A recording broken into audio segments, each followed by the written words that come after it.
Sopes are one of the street vendor specialties that you can make almost as good at home. Never had a sope, let me explain to you what they are. It's like the same dough that's used to make corn tortillas, but it's pressed out into a smaller disc, but it's thicker. It's baked the same way you would bake a tortilla, but not quite as much. And then when it starts to cool down that you can handle it, you pinch up a little border around it. I'll show you how to do all of that. Then you can return it when it's time to eat it to a griddle and do it in a little bit of oil to crisp it up at the bottom and splash it with some salsa. It's really all about the fresh baked goodness of that fresh masa. But my guess is that a lot of you won't have access to fresh masa. If you do, then I would highly recommend using that. That's what I'm going to show you today. You could probably find masa harina, the Maseca brand, and you just rehydrate that with warm water, let it sit for about 20 minutes to fully rehydrate, and then continue on with the recipe. I'm going to show you how to do this with fresh ground masa because I want to show you what the consistency of that is, because I know a lot of you put in the comments that you don't work with fresh masa and you don't know what it would feel like. So I'm going to show you what it would feel like. So these are very, very simple. And very simple. You have to learn the technique of it, but there's not very many ingredients. In fact, we're going to start with fresh masa here. And I've got this at the right consistency. When you go to a tortilleria to buy your fresh masa, it will probably be much stiffer than this. So you have to add enough liquid to it.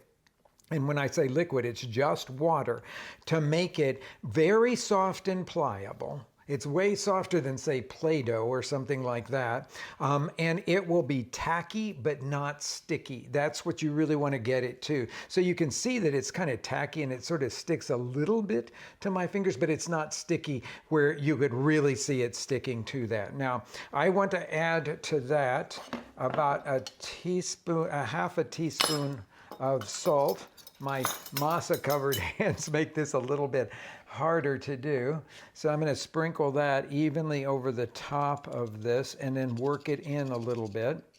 When you start working with masa, whether it's the reconstituted masa harina or it's the fresh masa that you've gotten from a tortilleria, it'll always sort of be on your hands a little bit because it is tacky stuff. So once you start this, I like to just keep going with it. And then when you finish the whole process, then you can wash your hands of it. But you will notice it will be on your hands.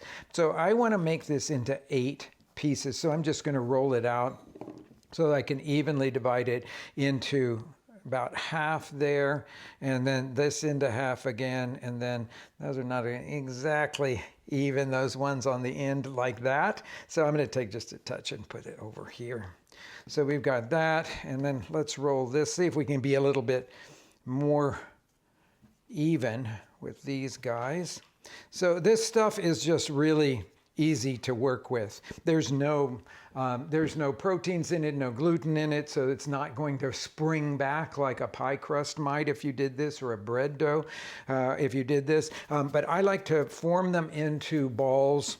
You're not trying to do anything pretty here. It's just to make the next step more even. So you roughly put them into those balls. I'm just going to move this over just a little bit so that I have the tortilla press. Now there's all kinds of tortilla presses. This is one that was made in Oaxaca. And so it's 2 pieces of steel like this. You can find the round ones very readily available in Mexican grocery stores and very easily found online. And they're either going to be cast aluminum or cast iron. The cast iron ones are the ones that I recommend because they're just heavy. They just don't move around on your countertop, and that will be great. This one, the ones from Oaxaca are always square like this, but you want to cut a couple pieces of plastic. This is like a vegetable bag from the grocery store, cut to fit this space here. I usually cut them round because the tortilla is round, but you could easily cut them into square pieces. And then with one of the pieces of plastic down on the bottom, I'm going to put the ball there and then cover it with a second piece of plastic. And this is a very gentle press. What we're trying to do is get it to about 3.5 inches. So you saw how gently I pressed it, and I pressed it too far because I got about a 4.5 inch ball there. But the nice thing about working with masa is that you can ball it up again and reform it real fast. So I'm just going to give it a little tiny press and then turn it 180 degrees, give it another little press, and that's just about what I'm looking for. There. Okay, so then you take the top piece of plastic off. I'm going to heat this griddle to about a medium heat. Now, when we bake tortillas, we often talk about 2 different temperatures. A lower temperature to start, and then a higher temperature that we're going to flip the tortilla onto so that it balloons up like pita bread. This one is going to be cooked at a more modest temperature all the way through, and we only really need to flip it one time. So when this is sort of medium hot here, then I'm going to lay this on there and bake it for a couple of minutes per side. Okay, this is heated nicely now, sort of an even heat all the way across. This is a rolled steel griddle. I'm going to just with one hand touching the masa like that, I'm going to peel off that other piece of plastic, and then I'm going to lay this onto the hot surface like that, and continue to press out the remaining balls of masa. Okay, last one of these coming off. I have a couple of balls of dough that I'll have to do later, but this griddle would hold 6 of them, so that's what I'm going to show you. Now, they took about 3 minutes. I think I said 2 at the beginning, but they took about 3 minutes per side, and they don't brown a ton, okay? You'll see they're going to get a second cooking here, but they won't be completely done in the center. It will be just a little bit masa underdone. You'll feel that because the next step is to form the little ridge around the outside of it, making them sort of like little boats. And I do that with thumb and first and sort of second finger all working together. And you're going to press like that, and then turn and press, turn and press. Now you want to let these cool off just to the point that you can actually do this forming. If you let them cool off completely, the masa will set and you won't be able to pinch up the border on them. So it's going to be a little bit of a hot job here. And then you notice I've got the little exterior of it done, but nothing in here. And usually the street vendors will just pinch like that in the middle, making what I call little waves in there. So I've got 5 more to do here. Now the next stage in this will be to finish them with this sort of what I would call a sort of shallow frying. But I'll need to line this little baking sheet here with some paper towels. There we go. And then I'm going to film the bottom of this griddle, or you might want to change to a large skillet here. I'm going to film it with oil. Most of the vendors that I know work with oil in Mexico, but some of the old-fashioned type, they will work with lard on this. It makes it really delicious, but much sort of heavier, I would say. So it'll take about, well, 1/3 to 1/2 cup or so of this, because we want a fairly nice amount on here. I'm just tipping it side to side to make sure that everything is nicely covered. And then we will lay these guys back into this, and they will start to get a little crispy on the bottom. It won't take too much time here. But one of the things that I'm going to do is to kind of tip them up on their side here and take a little bit of oil and splash on them. The idea is that you get a little bit of that softening oil in the center of them. So I'm just going to tip it up like this and take a little bit that I can kind of pour over the tops of them. Now, the sopes go by many different names in different parts of Mexico and have different preparations. My favorite ones in a lot of ways are the ones that they make in Oaxaca, and those are called memelas. And those don't go through the frying underneath like this because they're working on clay griddles, and you don't fry on a clay griddle. But they'll take asiento, which is the bottom of the lard container, which tastes just like roast pork but is richer. And they'll put a little bit of that in the center well to sort of basically melt in there and just enrich it. So you'll find as you travel through Mexico that something that looks like these sopes in many different places, but they will be absolutely the flavors of the region. Okay, so let's take a look at these guys now.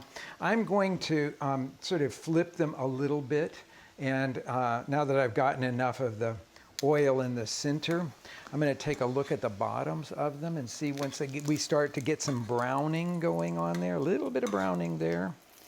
But I want to see that, and I can also at the same time pour out some of the oil that is in the center so that they just have a really nice amount, just coating it there. But now I'm going to flip them to get a little brown on that top ridge. And this all goes quite fast. And then we're going to set up a pretty plate here with some very, very simple toppings. Now, I'm going to use a little bit of green salsa, tomatillo salsa, roasted tomatillo salsa, a little bit of a 3 chili salsa that I absolutely love, that's made with tomatillos, garlic, and different kinds of dried chilies, some onions and cilantro, a little bit of añejo cheese, making something that's very classic, simple, and beautiful. But you might want to go for other things. So you could think about a little bit of shredded beef could go in here, shredded beef filling, some chicken in mole. You could use a little bit of beans with some chorizo sausage. That would be absolutely delicious. You could keep it all vegetable by putting on here some roasted poblanos that are cooked with some caramelized onions. A little touch of cream on that would be absolutely delicious. But now we've cooked them through again, and we've crisped them up on the outside in very much street vendor style. If you're going to serve these to guests, you can do all of the first baking and pinching a few hours ahead, but keep them very well wrapped in plastic. And then you do this part of it just when you're going to serve it. So I think they're ready now, so I'm going to put them out on a dish here. And then I'm going to make 3 of them with one salsa and 3 of them with another salsa. Turn that off. Okay. So roasted tomatillo, you just splash a little bit of it over the bottom of it. Again, I say when you think about these, it's not all about the filling. It's all about the beautiful masa that is below that topping. A little bit of the 3 chili salsa. This has guajillo chilies and chipotle chilies and cascabel chilies in it. Each one adding something really beautiful to those flavors of the salsa. And then, of course, no street food is complete without a little bit of onions and cilantro.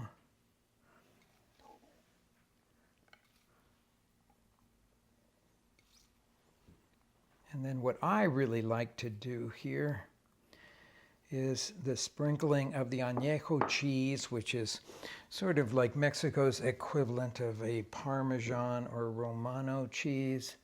So that goes over the top. These are snacks. These are little appetizers. Everybody that tastes them just falls in complete love with them because they are the essence of Mexican flavor. I hope you enjoy exploring them too.